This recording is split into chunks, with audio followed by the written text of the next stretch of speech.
کہ امام کی نگاہ پاک نے دیکھا کہ حر ہے جنتی کھڑا ہے دوزخیوں میں، ہے سعید کھڑا ہے شقیوں میں، تو امام علی مقام اس کو بلانے گئے تھے کہ تو ادھر کا نہیں ہے ادھر کا ہے، تیرا نام ان کے اندر نہیں لکھا ہوا، ہمارے ساتھ لکھا ہوا ہے۔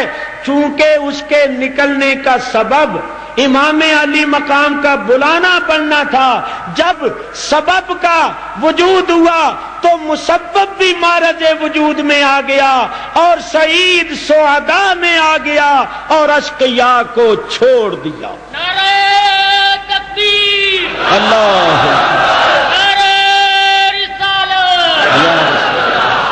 حر امام علی مقام کی خدمت میں حاضر ہو کر سلام عرض کرنے کے بعد یہ کہہ رہا ہے، حضرت میں ہی وہ بد نصیب انسان ہوں جو سب سے پہلے آپ کو گرفتار کرنے آیا تھا، مگر حضرت مجھے یہ نہیں معلوم تھا کہ ان لوگوں کی شقاوت اور بدبختی اس حد کو پہنچ جائے گی۔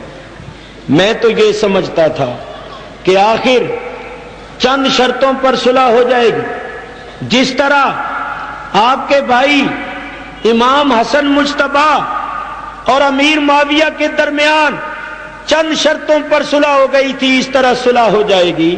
مجھے یہ نہیں معلوم تھا کہ یہ بدبخت میدان کربلا میں آپ کا پانی بھی بند کر دیں گے، آپ کی کوئی تقریر ان پر اثر انداز بھی نہیں ہوگی، آپ کی ساری شرطوں کو رد کر دیں گے اور مسافری کے عالم میں آپ کے اہل و عیال کے سامنے آپ کو قتل کرنے کے درپے ہو جائیں گے۔ ان کی شقاوت تو انتہا کو پہنچ گئی، ان کی بدبختی تو انتہا کو پہنچ گئی۔ حضرت آپ نے اعلان فرمایا، اس اعلان نے میری دنیا بدل دی۔ اب میں آپ کی خدمت میں حاضر ہوں اور اپنے کیے پر نادم و پشیمان ہوں، سچی توبہ کرتا ہوں اور آپ سے پوچھتا ہوں کہ اگر میں اپنی جان آپ پر قربان کروں، اولاد رسول پر اپنی جان نثار کروں، تو کیا آپ کے نانا جان کی شفاعت مجھے نصیب ہوگی؟ امام علی مقام نے فرمایا کہ تمہارا نام کیا ہے؟ حر نے کہا حضور میرا نام ہے حر۔ تو فرمایا حر کے تو معنی ہی آزاد کے ہیں، جاؤ تم جہنم کی آگ سے آزاد ہو۔ اگر تم اپنے کیے پر نادم و پشیمان ہو، اب اولاد رسول پر جان قربان کرنے کا عزم و ارادہ رکھتے ہو، تو یقیناً تمہیں ہمارے نانا جان کی شفاعت نصیب ہوگی۔ لیکن حر تم ایسے وقت میں ہمارے پاس آئے کہ ہم تمہاری کوئی تواضع نہیں کر سکتے، تمہیں پانی تک نہیں پلا سکتے، لیکن سنو، جب قیامت کا دن ہوگا اور ہم جنت میں جائیں گے اور تم ہمارے ساتھ ہوو گے، تو ہم تم سے یہ عہد کرتے ہیں کہ پہلے تمہیں کوثر کا جام پلائیں گے، پھر خود پیئیں گے۔ نعرہ تکبیر، نعرہ رسالت۔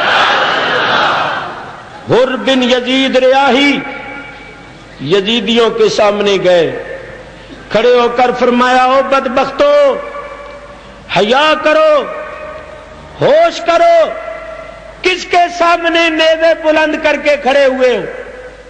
کس کے سامنے تلواروں کو بلند کر کے کھڑے ہوئے ہو؟ یہ اسی رسول کا نواسا ہے جس کا کلمہ پڑھتے ہو۔ بدبختو، جس رسول کا کلمہ پڑھتے ہو اس رسول کی اولاد کو قتل کرتے ہو، اس رسول کی اولاد کا پانی تم نے بند کیا ہوا ہے۔ ابھی بھی موقع ہے، امام کے قدموں پر گر جاؤ، اپنی غلطی کا اعتراف کر لو، اب بھی تمہاری تقدیر بدل سکتی ہے۔ مجھے دیکھو، مجھ سے سبق حاصل کرو۔ اللہ نے میری آنکھوں سے غفلت کے پردے اٹھا دیے ہیں، مجھے حقیقت نظر آ رہی ہے، میں جنت میں اپنا ٹھکانہ دیکھ رہا ہوں۔ اگر تم بھی میری طرح جنت میں جانا چاہتے ہو تو آؤ امام کے قدموں میں جھک جاؤ اور اپنی غلطی کا اعتراف کر لو۔ امام اب بھی تمہیں اپنے سینے سے لگا لیں گے اور اپنے دامن کرم میں چھپا لیں گے۔ جس وقت حر نے یہ کہا، عمر بن سعد اور شمر دل جوشن وغیرہ نے کہا کہ پکڑ لو اس بدبخت کو، یہ ہماری فوج کا سالار تھا، باغی ہو گیا ہے، دشمن سے مل گیا ہے، اس کو بغاوت کی سزا دو، اس کو ایسا مزہ چکھاؤ کہ اس کو پتہ چل جائے کہ کس طرح بغاوت کی جاتی ہے۔ چنانچہ یزیدی لشکر کے سپاہی حضرت حر پر ٹوٹ پڑے، یہ اپنی جان تو قربان کر ہی چکے تھے اور 3 روز کے بھوکے پیاسے نہیں تھے، انہوں نے شیر کی طرح حملہ کیا۔ ان کا حملہ نہیں تھا، قہر خدا تھا جو یزیدی لشکر پر نازل ہو گیا تھا، مار مار کے پرخچے اڑا دیے، لاشوں کے انبار لگا دیے اور بار بار یہ کہہ رہے تھے کہ اے حسین، اے فرزند رسول، اب تو تیرے نانے کی شفاعت نصیب ہو ہی جائے گی۔ زخموں سے چور چور ہو کر حضرت حر بھی جام شہادت نوش کر گئے، جنت الفردوس میں پہنچ گئے۔ میرے دوستو بزرگوں، واقعات بہت ہیں، اگر ان واقعات کو تفصیل سے بیان کیا جائے تو بڑا وقت چاہیے۔ اب میں خاندان رسالت کے افراد کی شہادت کا بیان آپ حضرات کے سامنے پیش کرتا ہوں۔ امام علی مقام کے رفقا، عزیز و اقارب باقی رہ گئے تھے، اب وہ میدان میں آئے۔ شاعر کہتا ہے، آئے ہیں اب میدان میں علی مرتضیٰ کے پھول، زہرا بطول اور چمن مصطفیٰ کے پھول، ان کی وفا صبر و رضا حق پر ثبات سے،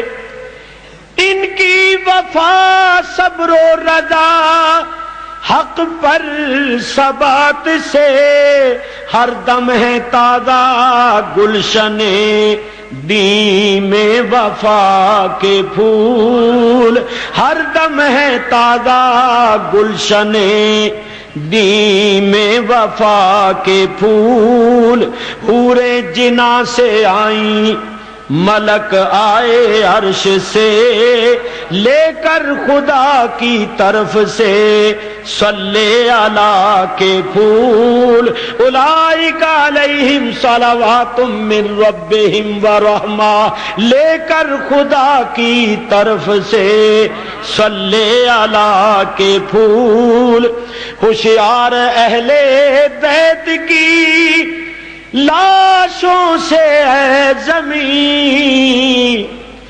ہوشیار اہل بیت کی لاشوں سے کربلا کملا نہ جائیں، یہ ہیں رسول خدا کے پھول، کملا نہ جائیں، یہ ہیں رسول خدا کے پھول۔ اب خاندان رسالت کے افراد میدان میں آئے، امام علی مقام کے بھائیوں نے، حضرت عقیل کے فرزندوں نے، حضرت مسلم کے حقیقی بھائیوں نے میدان کربلا میں تلوار چلانی شروع کی اور یہ ثابت کرنا شروع کیا کہ ہم ہاشمی خاندان کے جوان ہیں، ہماری شجاعت اور بہادری کے سکے بیٹھے ہوئے ہیں۔ یزیدی لشکر میں بھگدڑ مچا دی، عقیل کی اولاد بڑی بے جگری کے ساتھ لڑ رہی تھی، کیونکہ ان کے بھائی حضرت مسلم کو کوفے میں شہید کر دیا گیا تھا اور ان کے بھتیجوں کو بھی شہید کر دیا گیا تھا۔ ان کو بڑا دکھ اور صدمہ تھا، انہوں نے شجاعت کے جوہر دکھائے اور مار مار کے یزیدیوں کی لاشوں کے انبار لگا دیے، مگر وہ کب تک ہزاروں کا مقابلہ کرتے؟